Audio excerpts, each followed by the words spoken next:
My name's Joe. I'm one of the co-founders of Aztec. We're putting encryption into Ethereum. So we're now to roll up on Ethereum that's focused on scaling and privacy. Hi, Fraser, CEO at Cheqd. We're building sole sovereign ID on Cosmos, specifically privacy-preserving payment rails to make the whole paradigm commercially viable. And I think, Josh, it's over to you. Thank you. And thanks for having me. So my name is Josh Swihart. I'm a senior vice president at the electric coin company. So we invented and support Zcash, which is really focused on Zcash being digital cash. So I'm Harry Halpin. I'm the CEO and co-founder of NYM Technologies, NYM. And we're focused on network level privacy. We're building a mixed net that kind of is in the layer 0 under all these wonderful blockchains that everyone's building. For those who don't know, hopefully now you're convinced. These are like the A-class people in crypto privacy. And why don't we just jump into things? I'm going to start with something maybe a bit contentious, which I'm sure each one of you have heard personally at least 10 times in your experience, and probably much more. So, people say that they don't care about privacy. I hear that almost on a daily basis. Do you think that was ever true? Do you think it's true now? Do you think it's changing? What's the outlook of this?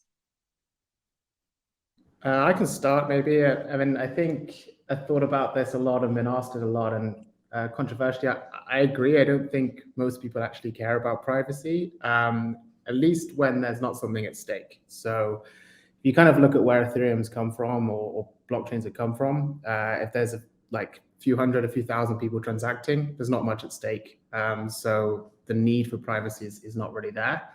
But with the rise of kind of like DeFi summer and as kind of more and more kind of valuable assets started coming on chain, something became at stake. So there's become more of a need for privacy. People kind of got their transactions front run, their portfolios were public, their salaries, if they were part of a DAO, were being broadcast to a chain. So it's really dependent on what's at stake and kind of the actual activity, financial activity on the network, whether people care about privacy, in my view.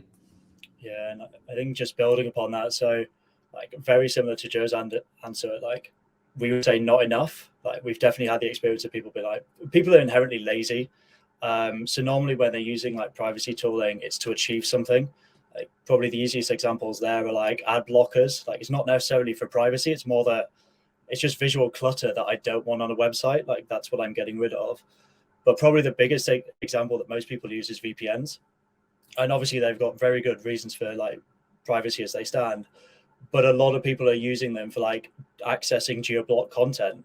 That's really why they're using them. So I think to kind of Joe's point, they don't really care unless there's something at stake or there's some utility. But I think that's starting to come through now. Privacy tech is getting there to the point where it is seamless, it is usable, but it needs that utility to really push it forward to make people care. With the caveat being that I think that's quite region specific and also specific to the people that I speak to on a regular basis. And maybe that's not the same in other jurisdictions. I'm quite privileged where I am relatively. So I think that's maybe some nuance there as well. I'm going to offer maybe a little different take if I can, with all due respect to Joe and Fraser. I think people do. But fundamentally, I think we ought to stop using that meme. The language is important. We should stop saying it. We should stop saying people don't care about privacy. The language we use is important. We should start using language that reinforces the idea of why privacy is important in the things that that we do and say in the way that we interact.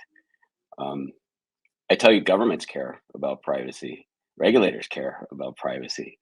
But we need to reinforce it that privacy is normal and that protecting a person's right to privacy, whether it's your own privacy or your children's privacy or your parents or just your fellow human, it's about their security and their dignity, and both today and years to come. So we need to shift the narrative and just reject that meme to begin with, I think. Yeah, so I want to go agree. Well, let me just step in real quickly. I'm going to agree with Josh here, and I'm going to be a little bit even more extreme. So it's true that a lot of privileged white dudes don't care about privacy. However, most people are unaware of how much data they're leaking. If they knew, they would care, even in the West. And a lot of people don't care until their back's up against the wall. So right now I'm calling in live from Beirut. A few years ago, a good friend of mine was using Skype because he thought it was private, ended up having a back door, and Basil Safadi went to jail and was tortured to death by Assad. Right. So, it's really important to get these tools right and not to just jump into the prevailing narrative. Our sample sizes as developers is often very small. Another thing I just want to mention is in terms of do people who use VPNs care about privacy? Well, there's actually statistics behind that. The stats from Pew Internet Research basically say that 1/3 of all VPN users use it for privacy. The other 2/3 use it for censorship circumvention around basically download videos. So 1/3 is not so bad, given that 1/8 of humanity has touched a VPN at some point in their life. Yeah, I'll add a little bit more. I was going to second what Harry said, and just, I think the kind of reframing around a narrative of people care when there's a lack of privacy and that's exposed, that's definitely the touch point where people, it's too late, but that's the point where they realize they should have been caring, which I think is really powerful. I think it may come through later on. I think there's also like almost, and maybe it's Harry's point around like understanding how much data there is out there about you. You almost have like an inherent assumption that certain things you're doing are private. And I think a lot of people maybe have that, which is like, I lead a private life. I think a lot of this isn't out there, but in reality it is. And if they were told explicitly, like, this is exactly what's going on, like, I don't know how many people are aware, but there was that anecdote around, I think it was Walmart in the US that was tracking, like using loyalty tracking to figure out when someone was expecting a newborn. And they were sending out brochures to like expecting parents. And it turned up at like a teenage girl's house. She didn't even know she was pregnant. And she quickly found out, and her parents obviously hit the roof. And all of that was, they didn't even know the data they were leaking and what it could be used for. So yeah, maybe it's down back to Harry's point of like knowing what's actually out there about you and how much control you have or lack of. Like even in the Web3 space, there was a big freak out when people discovered that Consensus was harvesting everyone's IP address and other transaction data via Infura. And a lot of people decided they didn't want to use that. And, that did cause at least some minority of people to drop using Infura. And that's a good thing. Infura should improve their privacy and use privacy preserving tech. So we've been running some surveys. So we were running some surveys around privacy and whether people cared about financial privacy. Specifically, this last year we focused on the U.S., India, and Nigeria. So these get kind of category of 5, right, of rating whether things are whether people view financial privacy as extremely important or not important at all. In the U.S., 68% of the respondents that we have said that it's extremely important to them, their financial privacy, specifically. India was lower; it was at 44%, but only 21% there said that wasn't important. And in Nigeria, it was close to the U.S. It was like 62%. So when like faced with the question of whether I want my finances exposed, that in answering that question, not like maybe relative to UX or some of the other kinds of things that we say, people say that it's extremely important to them. We had just another anecdote. Like I had a conversation with an executive at a very high-profile consumer goods company that sells a lot of devices, and that person said that like their mom was like, it's, we always use the kind of the mom example, right? But mom didn't care about privacy. Why should it care about privacy? But what mom did care about was the amount of phishing and scams that they were receiving in their email, and how well targeted that information was to them, to where it became very confusing based upon the services that she was using. And so even if people don't inherently connect that kind of thing with privacy, I think there's a recognition that we don't want to be phished or scammed. We don't want to be manipulated through marketing. We don't want these things to kind of be in our lives. And again, as we kind of reframe the narrative, and so that people kind of understand the consequences of these data leakages and what that means to the things that they do care about day to day, I think that's also really important. That's some actually fantastic data. Josh, like, are those like surveys, are they public? Like, is there a place where people can see them? No, we need to start publishing those surveys. So we've been doing it to kind of get an understanding of adoption around the world and perspective. So I'll pass that along to my team that we need to get that stuff out there. Well, thank you for sharing those numbers. I mean, this is extremely interesting and relevant. Just to expand on that, actually, we ran something similar, just focused purely on privacy preserving payments for SSI vendors. And you're right, that was one of the ones that came up. Like when we asked like the features that people wanted, it was obviously like stable, periodic, controlled. But the biggest one by far and away was like, we want these payments to be private. Like we don't want any leakage on behavior out of them. And I think we actually have that public. It was a small sample because it's self-sovereign ID vendors. I think it is out there. And Josh, to your point, like it really did, like everyone cared, like everyone wanted it there. And it was the primary thing of like, maybe it's almost a self-selecting cohort because there are people responding to this on our side who already care about privacy, but they were so hot in it. They were like, if it exposes anything, we won't use it. It's not going to fit our purposes. So yeah, I think I'd love to read the numbers that you're able to share as well. I guess before we move to the next question, I have one more, like, because we touched a lot about like, okay, should that people actually do care about their privacy, and in many cases that's a misconception, and we should actually stop supporting or normalizing that language. I fully support and I am personally on board with that mission.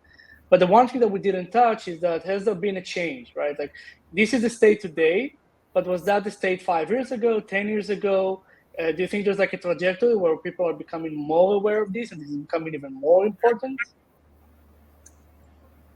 Yeah, I think there's definitely a growing narrative around it being kind of something that was maybe used by developers and kind of early adopters to now something that's needed for adoption. I think we've been through enough kind of, at least in the crypto kind of blockchain markets, we've been through enough cycles where each one we kind of figure out what's missing, and like that's been applications previously, it's been scalability previously, and I think we're now starting to get to a point where people are realizing that just the lack of privacy is really hampering real world adoption. So I think that is changing, and I'm hopeful that's going to be the next kind of cycle is going to be focused around what we're all building here, from the network level all the way down to applications. I think to kind of build upon that, I think we've seen like almost this wave over the last 6 months, and it kind of speaks to like it really is starting to become this like flywheel of, I guess to Joe's point, like it's not just early adopters now, it is enough people that it's starting to become a watershed. I think the way it's like it's almost there's a symptom that's kind of hit us, which I think is indicative of like it kind of coming through, which is even though we're dealing with like SSI, decentralized ID, a lot of people have started or stopped talking about identity. They've started talking about trust and reputation, and almost with the inherent like assumption that identity isn't needed for a load of these transactions. All you actually need is like, can I trust this person, whoever I'm interacting with, like whatever other like proofs, social proofs, who I was introduced to this person from, their transaction history, or just things that I know about them that aren't necessarily like identity. Can I trust that person? So I think it's definitely been like a bit of a watershed, or at least the start of one over the last 6 months that we felt. And it's just, it's kind of shown itself to us in maybe a slightly different way, which is a complete shift in terminology from everyone that we interact with. Yeah, I'd like to make a quick comment on this, which is, I mean, I'm really against decentralized identity. In particular, decentralized identifiers, or DIDs as they're called, the W3C pseudo standard. The reason is that essentially giving everyone a unique number is the reverse of privacy. And it doesn't matter if it's self-sovereign or not. That is literally a dangerous thing to do. We in Europe, at least, should know better than give people unique numbers. Furthermore, as a standard, it was pushed through because as a former W3C employee, they were just broke and desperate. Technically, it's a ridiculous standard. And so, when you start working on this self-sovereign identity stuff, you have to be very careful that you build it in with privacy. So I know that is possible. We have work on anonymous credentials, other privacy preserving techniques for identity. None of that, to my knowledge, is being used in DID. It's not even zero knowledge proofs. It's all hand waving. And that's a real dangerous precedent, because essentially that stuff, that technology stack, allows people to enforce this concept that we're seeing coming out of both Europe and the US right now, that every transaction should have a permanent identity attached to it. That's worse than cash. That's very totalitarian and will almost certainly end badly. So I would basically argue that people that work on decentralized identity that aren't working on privacy are effectively working for a fascist identity, totalitarian world order, and those people should be socially exiled from our circles. Strong statement. I think one technical part on that we want to pick up. So if there was a unique ID for like individuals, completely with you. So the way that the partners that we work with and the way that they structure is you've effectively per connection got a pairwise DID. So no individual ever has like a unique ID that's passed between companies. They always generate effectively a new one whenever they interact with someone else. So yeah, in which case you don't need to generate a DID. Like, that's a totally pointless technological technique. I mean, like, if you don't need a unique identifier, you don't make a unique identifier. Unique identifiers are generally dangerous. If you're saying, oh, we mint a new unique identifier every time, just use Diffie-Hellman in a secret like a normal company or a normal person. Don't rely on some bullshit W3C standard. Yeah, and I think that's where like it's a unique identifier between those two individuals. So say an individual and a company, so that in the future they can kind of reestablish that connection, or they know who that individual is, or if they're returning. But yeah, I think we obviously need to stay away from like unique ID for people, because that's a very, very dangerous place. And even to your point, inside the EU and the US, there was a point where they were writing like identity transactions onto the ledger, like without really anything covering them. I think it's a very, very dangerous place, which is, there's a lot of nuances to how it's built out and getting it in the right way to avoid like privacy leakage all over the place, like you're describing. So I'm actually happy that we're going, to this level of depth, but I want to take us zoom out a bit. Like, we're all, let's say, soldiers in this fight for privacy in Web3, and maybe more concretely, Joe, you touched it a bit, Fraser, you touched it a bit, but maybe Josh, and maybe you can specifically touch this notion of how do you see Web3 evolving in, let's say, the mind of the average user in the space. Like, is privacy becoming more important specifically in Web3? Are people realizing the importance? Are people even understanding the problem? Because privacy itself is multifaceted. Yeah, it is multifaceted, so as it relates to Web3 specifically, I think like broadly, like people are realizing, coming out of Web2, we saw the manipulation of data that's either been hacked or farmed, and the use of trying to manipulate behavior by people that are either shilling or in politics or wherever. And then we see major companies like Apple and WeChat and folks like out there now, advocating for it. But I think with Web3, it's kind of been interesting. I mean, Web3 is so nascent, so I'm not sure who the average user is right now of Web3. But, with the Tornado Cash sanctions, I think that opened people's eyes. What was interesting is maybe in a couple different fronts. One is that U.S. law enforcement has a long jurisdictional arm, and can disrupt things around the world, not just within the U.S., and can disrupt seemingly decentralized protocols or the decentralized internet. And so there's a real kind of threat there.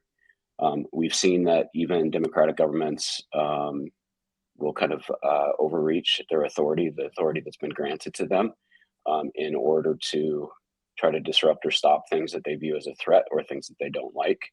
And again, as much as we talk about Web3 and the decentralized web and the lack of censorship, like we now see censorship, right? So privacy is necessary for censorship resistance. And I think that connection, a lot of people maybe didn't see until the Tornado Cash action.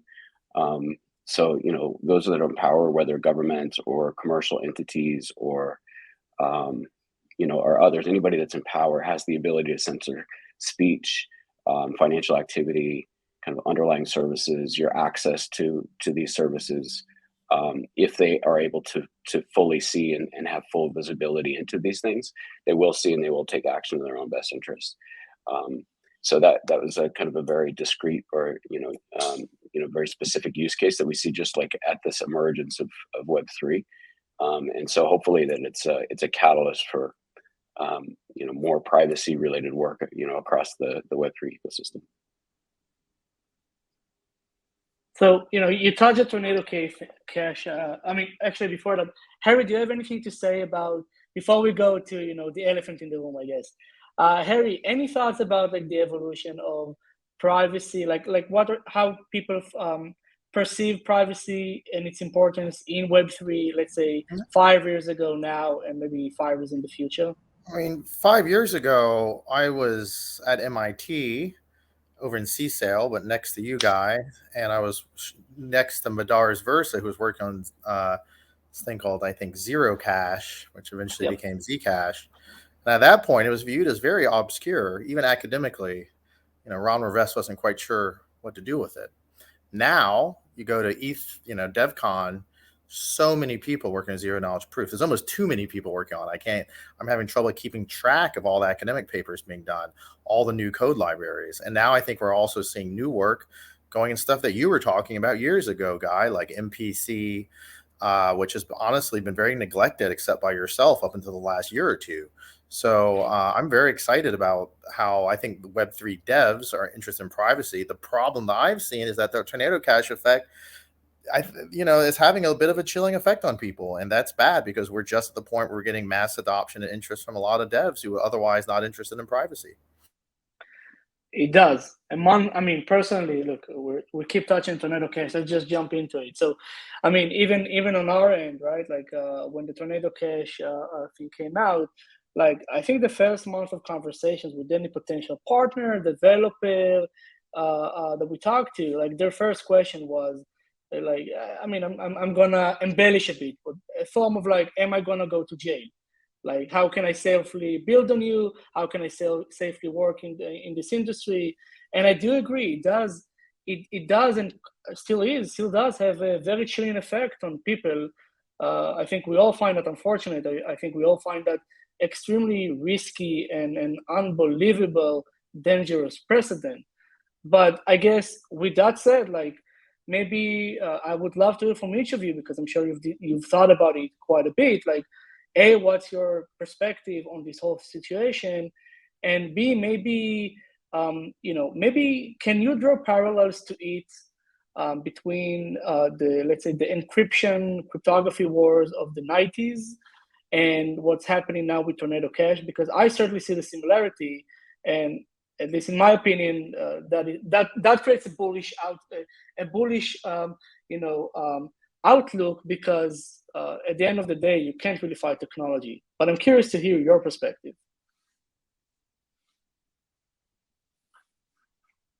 Joe, do you want to start? Like, maybe let's go full circle.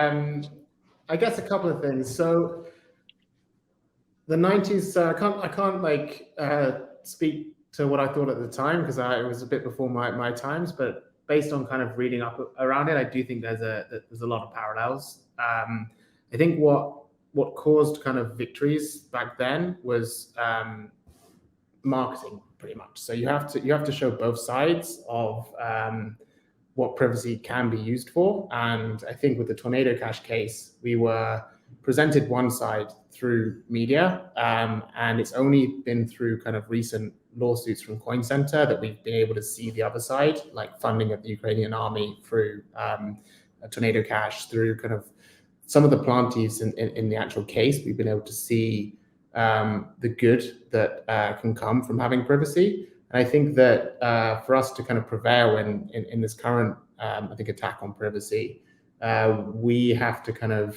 as a group, come together around the good use cases for privacy that everyone can kind of unanimously agree on. And if we can market those effectively, I think will prevail here as well. And as you say, technology always wins out. So it's public code that people can use. So it's going to come up again in a different iteration quite soon. So that's my take on it. I think if we're going around kind of full circle, carrying on, like similar to Joe, too young to know what was going on at that point. I was still a kid. But I think rather than parallels, I think it kind of speaks to what you were talking about, Guy, which is like the distinction between what I understand happened and kind of continued there to the approach that's taken now, which was like, as I understand it, a lot of that time was spent with like governments either regulating, legislating, basically having this like almost legal fight to say you can't release this, you can't develop it, you can't export it. And in this case, they obviously have lost that fight. They've effectively conceded that it's out there, it's going to be used. And to your point, what's terrifying is they're now just going after when they're used for anything that they would argue is nefarious, which again is debatable. Like, so I think that to your point on the like devs, that's the most terrifying thing is you could be developing something that is entirely kind of altruistic as far as you think. It gets used in some way that maybe you never expected to. And suddenly you're charged in the way that the developer of Tornado Cash was. I think, so it's not necessarily a parallel, but I think it's almost like they've conceded that point that they can't legislate this out. And now they're just going after in different ways. And maybe it's to Joe's point earlier of like, they're not going after big like universities or companies that are using encryption algorithms. They're going after individuals. And that's frankly terrifying. And I think that really goes back to like the fear factor you mentioned. So maybe it's trying to band everyone together to say like, look, there's got to be, maybe this is, I believe UPA's focus is like, how do we go and protect like everyone at the same time? Because they're going to start going after individuals. And obviously that's an unfair fight.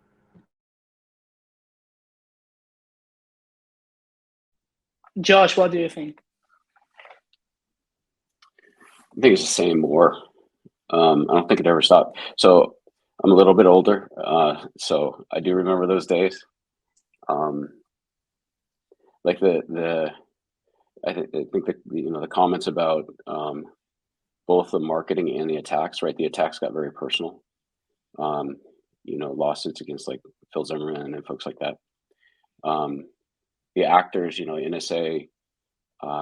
Wanted to block the export of encryption. I remember having to use software, right? And you'd like have to, like Microsoft had software you had to, you could get a certain version in the US, you get another version if you're overseas because the one that you're shipping overseas had weaker encryption. So it allowed NSA to be able to kind of have visibility into, to be able to crack that encryption pretty easily.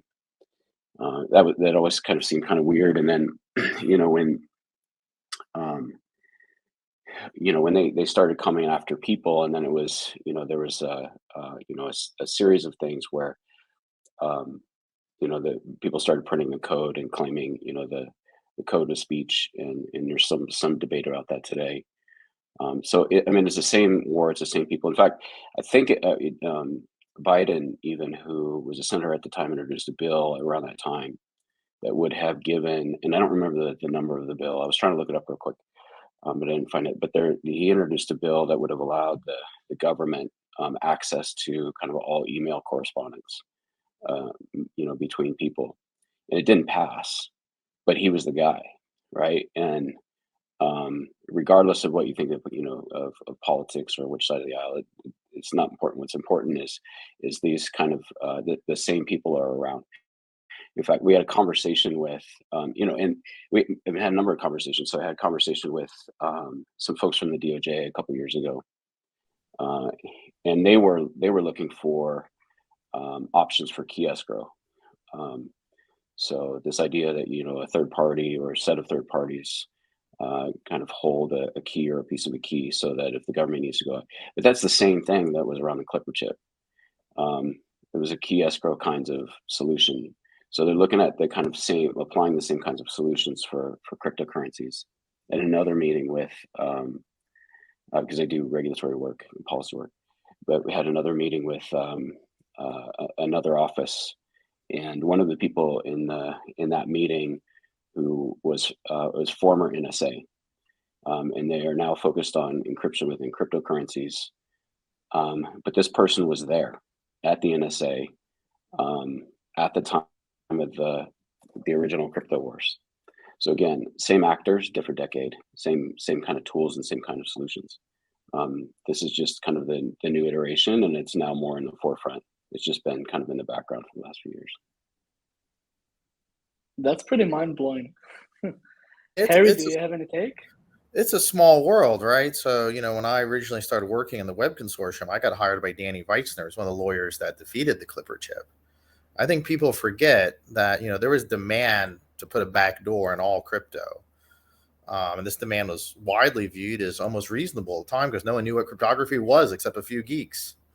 And there was a big public relations battle. There was a big legal battle. And at the end, cryptography and privacy for ordinary people won. The Clipper chip did not happen, right? Munition, this is similar to the Bernstein free speech case where we got munitions export regulations removed from crypto, and at least strong crypto. And so I think that, the goal of UPA, we can disagree about the technical details. Some people might like SGX, some people might dislike SGX, some people might like DIDs, some people might dislike DIDs. Some people think mixed nets are terrible and we should be using DC nets or Tor. Doesn't really matter. The fact of the matter is we're all fighting for user privacy. There's a multitude of techniques, some of which we may disagree on, like reasonable technical and political people do. That being said, our goal is the same. Our political goal is the same. And so we need to hire the best lawyers and the best PR people. And we need to hit hard to make sure everyone knows that privacy is on the line, as said by Whitfield Diffie and Susan Landau in a wonderful little book about the crypto wars. So I think we can do it. The Universal Privacy Alliance, which Aztec and Secret's a founding member and Zcash joined, I think we're getting at the beginnings of that organization together. I think there's a lot more to do. It's going to be a battle on multiple fronts, but I'm pretty sure we can win because we won in the past. And I think the nice thing about everyone complains about cryptocurrency. These skeptics who are like, oh, look, I made a bunch of money in a Web 2 company. Now let me complain about Web 3, Stephen Deal and Molly White and all these people. Here's the fact of the matter. Fact of the matter is cryptocurrency provides the funding basis that did not exist for cryptography outside of the RSA Corporation for the first time in a generation. So not only can we fight this battle, we actually have the funding to back it up. And that's really a game changer because the fact of the matter is when you have the people and you have the funding, we can put up a big fight and we can win the hearts and minds of ordinary people to basically use privacy tech. I think that's a great point around funding. I think the amount of innovation in the space, because that funding has been unlocked, means that it's snowballing. Kind of agencies now can't keep up with the pace of it. When it was a couple of algorithms in the 90s, there's new papers coming out, as Harry said, every couple of months, and kind of the order of magnitude improvements we're seeing in privacy tech mean that I don't think it's going anywhere anytime soon. And all of these are backed by teams who have good lawyers and can now defend the technology they've been building, which I think is going to be a very interesting kind of battlefield, as Harry put it. I think there's a risk though. So it's true that we have differences of opinion on different kinds of implementations and what's better with some privacy, not. And it's true, and it's great that so many people are building, and there's so much kind of financial momentum. There's a lot of compromise that's also happening. So there's a lot of conversations and people that are willing to implement solutions that would allow governments specifically access to information, unique access to information without the consent of the user. That's a problem. So it's still under this kind of umbrella of privacy and under this umbrella of crypto. But these are very different ideologies. This is, you're touching actually, I guess, my next point, and that's a great build-up. So there's the on privacy and auditability, they seem to be on a spectrum, right? And you've taken, I think, the most extreme end of the spectrum, which I think everyone here at least would not agree with, which is that you can technically have privacy, but there's a backdoor where without even you knowing, some trusted third party or whatnot can get full access. And obviously that's the most extreme end of the spectrum. I don't agree with it. I don't think anyone here does, but there is a spectrum. And on the other end of the spectrum, there's okay, privacy is absolute and there's no auditability. And even if we talk about the example of Tornado Cash, even Tornado Cash has some kind of opt-in auditability with viewing keys, right? Like each user, there's no macro level auditability, but each user could have given their viewing key access to someone, that would have to be opt-in, that would have to be with consent. So kind of like, I'm curious, like where on the spectrum do each of you fall, and what are your thoughts about that? I mean, I can be brief. I just think people should have the option for auditability, and they should have the option not to have it, because we build privacy for freedom, and you should have the freedom to choose, even if it's something that I may personally not want to do. Yeah, I think agreeing with Harry, like we actually had this debate internally, because in enabling kind of privacy preserving payments for SSI, like we've got two competing forces. Like one is trying to protect different individuals as far as we can, so like not through payments and anything rewards or anything like that, not leaking any information about them, so making sure that like they can move around a network, they can do whatever they want worldwide without being traced in this way. At the same time, like companies are wanting to have like auditability between the two, so if they're paid by someone else, they typically want to know who that counterparty is, certainly if it's a company. So we're almost looking at like, okay, we've got different requirements in different places, and therefore we need two completely different solutions. One has to be completely privacy preserving, and the other one is almost the complete opposite, and ends up being like really, really auditable. I think even on the like privacy audit side, like we were almost the motto, or like the theory we were going down was like, it has to cost an inordinate amount of effort and money to go and audit like at all, so that you have to expend a lot of effort to go and audit like say one person. You can't expend that effort and kind of surveil a whole society. So we had both those things of like two kind of cohorts that have completely different requirements, but then even then, like looking down at this and saying we have to be more on the private side, even if it needs to be auditable. I think you can square the two of those with zero knowledge proofs. So I think if you look at kind of compliance in the Web2 world, we have this kind of risk-based approach where compliance comes about by some entity watching every transaction and applying some rules based on those to try and establish if anything kind of illicit is happening. In the Web3 world and with zero knowledge proofs, every transaction is a program that's executed by a blockchain. So, and you can have encrypted inputs into that program. So if the rules of that program say, I'm not on the sanctions list and my payment is below $10,000, by definition, if it happened and I can prove my identity to that program, but without revealing it to the world, you have a much more compliant but private solution, and no one's had to leak any information. They've just had to create a zero knowledge proof, have the blockchain verify it, and someone's had to maintain kind of a sanctions list. So I think the two can be squared. The issue is that at the moment, the technology is kind of in the process of being built. Like zero knowledge proofs used to take kind of minutes to kind of compute in the browser. We're getting them down to seconds now, but these sort of proofs are an order of magnitude more complex. So it'll be a year or two before they can actually run in real world payment applications. But that's where we're going, and that's what we're excited about. Again, though, we'll be at the application level, not at the network level, and opt-in based on the use case in mind. I actually do. I mean, you know, you mentioned with zero knowledge proofs, and I completely agree. I do think that, again, different techs, different opinions, but the point is that this idea where you can kind of, I mean, in the crypto world, that's something that we didn't really have, right? We didn't have the ability to basically allow you to run a function over data or to prove a statement or to do something without actually revealing the data itself. It was like an all or nothing thing. And I think the nuance for regulators who don't understand it is maybe they're stuck in the past, right? In the sense that it's like an all or nothing. Either you give us a backdoor and we do what we want, or you don't. But what you're saying, Joe, if I understand correctly, is look, there's more nuance now because the technology is more advanced. Like you can actually just like prove that like you're not a bad actor without actually asserting anything else about you or your finances, which I agree is very cool. There's also another dynamic, right? Because there's also, so some of the people that are using these technologies are individuals, right? And so, doubling down on what Harry said, I think he said it very simply and eloquently.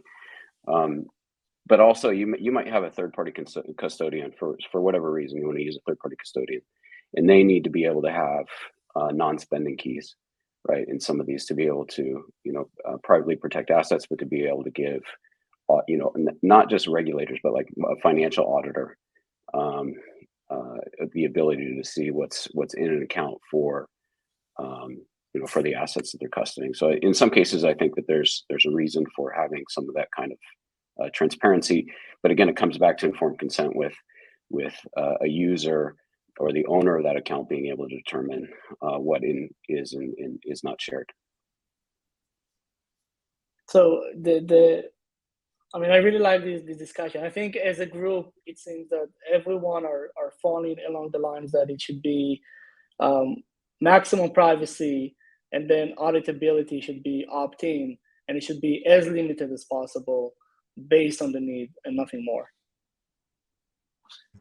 Everyone's nodding, so I'd say it seems accurate. I think it's like one of the early discussions we had, which was like it should almost be that like privacy is the right, and then you're kind of like having to pull from that into like that should be the default, and then everything else is like where you're maybe having to deviate or like provide something or go that extra level to fulfill a use case, but the default has to be like starting on that side. Like, I don't think it can be the other way. It's certainly not with like individuals' privacy, which is where the danger is.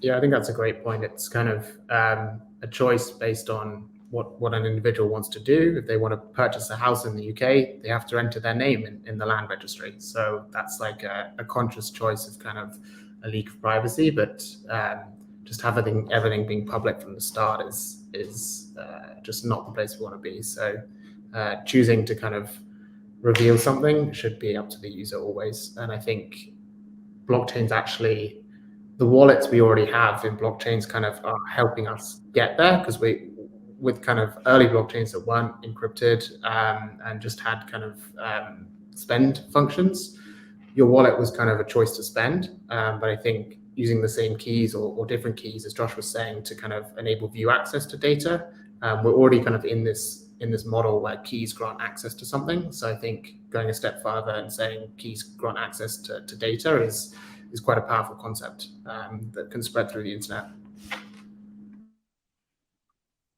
All right, we're running out of time, and I kind of want to ask you one last question. Maybe we do like one last round.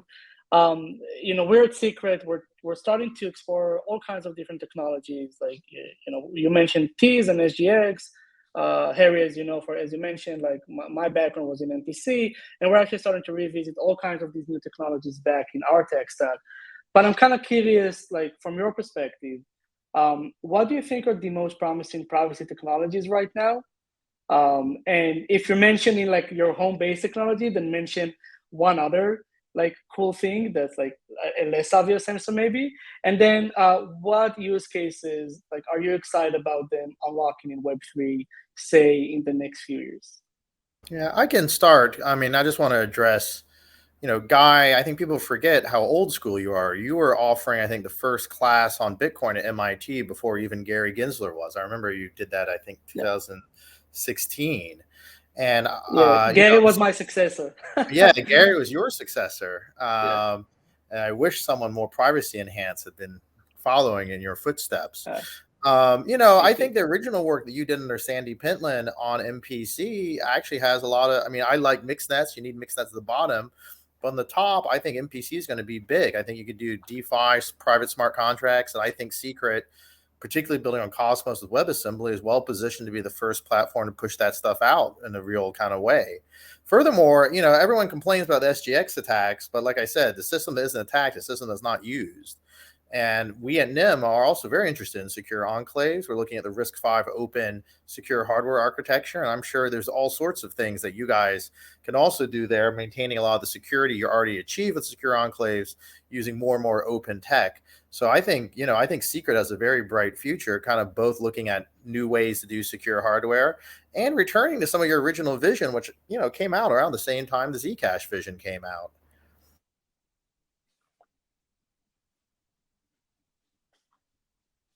Josh, you want to take it next, maybe? No, we're going in reverse order. All right. I mean, like, if my homer bias, right, I'm really excited about a discovery made early, and made earlier by ECC called Halo, now Halo 2, as this kind of mechanism for trustless, non-interactive, zero knowledge. And I think that's a really kind of important foundational thing for Web3 across all these kinds of things that we're building. And it's pretty exciting to see, folks across the ecosystem, whether it's Ethereum Foundation or Filecoin Foundation or others that are and others that are playing with that or different variants of that. And then, ultimately what I'm really excited about is very pedestrian, right? There's the ability to, across a decentralized web, being able to buy and use services without disclosing information. When we get to that point and it's that kind of usable, that's where I'm excited about where we're going, I think, over the next 3 to 5 years. It sounds so simple. Sounds so simple.